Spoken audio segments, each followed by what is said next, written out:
intinya di kertas kerja Stula itu poin terpentingnya adalah Bapak Ibu harus bisa mendapatkan pembelajaran dari aspek kepemimpinan, dari aspek kepemimpinannya. Ya. Nah, supaya mudah, nanti Anda semua membuka panduan tentang teknik menggali Key Success Factor ya, KSF yang sudah ada di Classroom. Nanti setelah dibaca, kemudian coba kita cari tahu bagaimana aspek leadership yang ada di lokus yang kita pilih.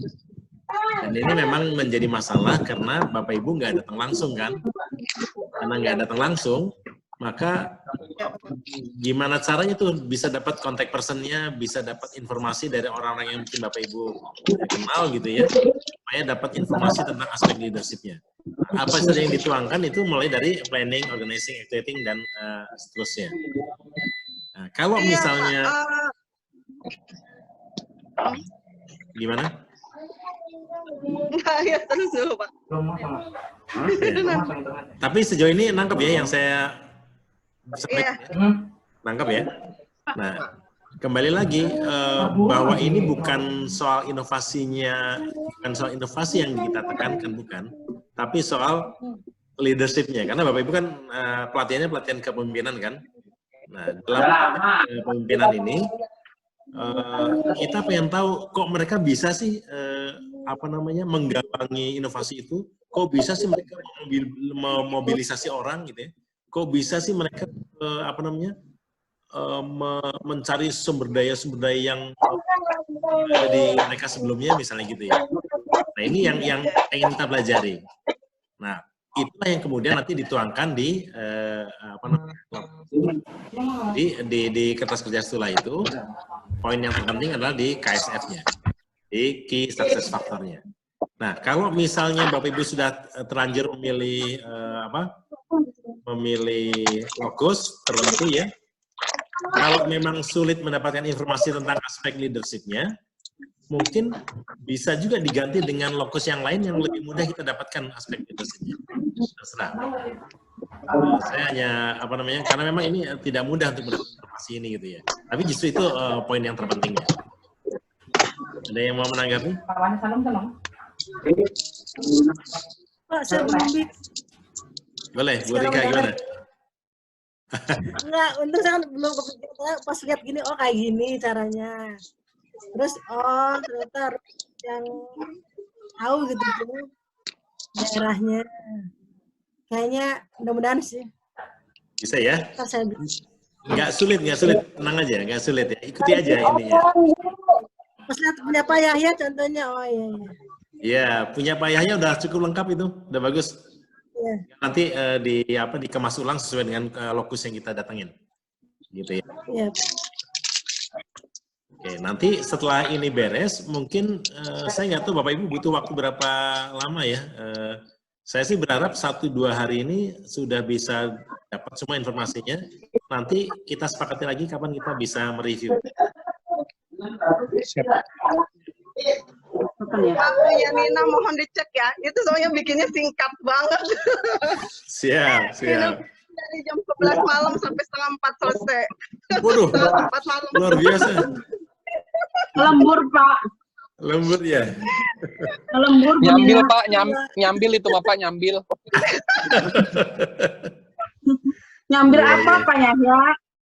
Ya, nyambil begadang, nyambil tahajud, itu alian ya, pikirannya.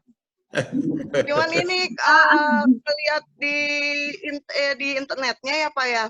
Kepala dinasnya saya kan ngambilnya di DKCS di ini ya Pak.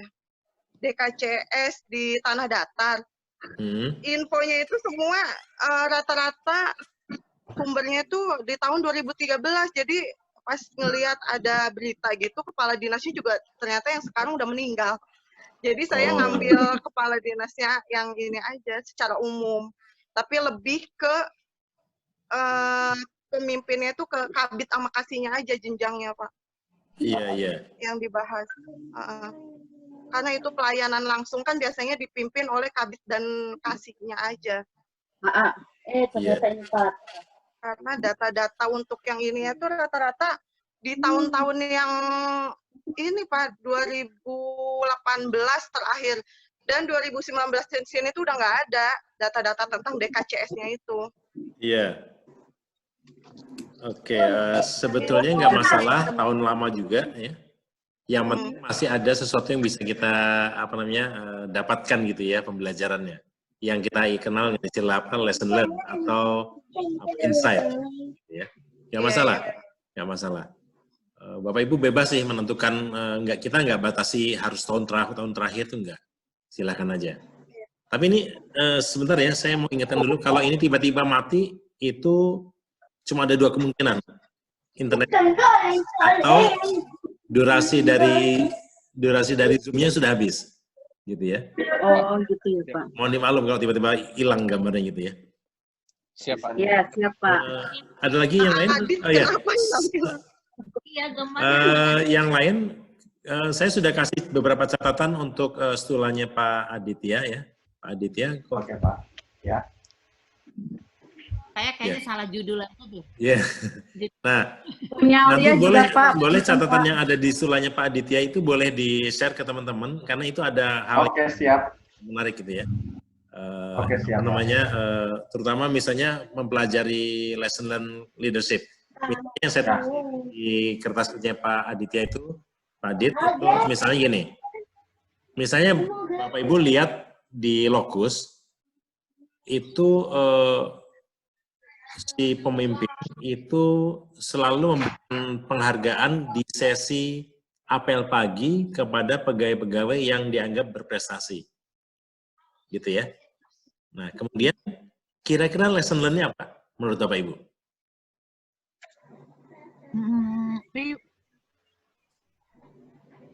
Apa ya? Jadi pemimpin, misalnya gini ya, saya ulangi ya.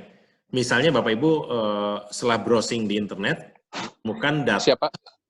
bahwa pemimpin di Locus yang Bapak Ibu kunjungi, itu selalu memberikan penghargaan atau apresiasi kepada para pegawai yang dianggap berprestasi di ajang apel pagi.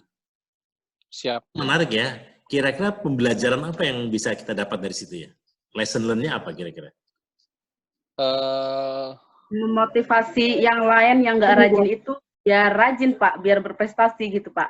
Oke, satu itu memberikan efek motivasi buat yang lain juga gitu ya. Iya Pak. Iya, apalagi? Pembinaannya berhasil Pak. Apa ya?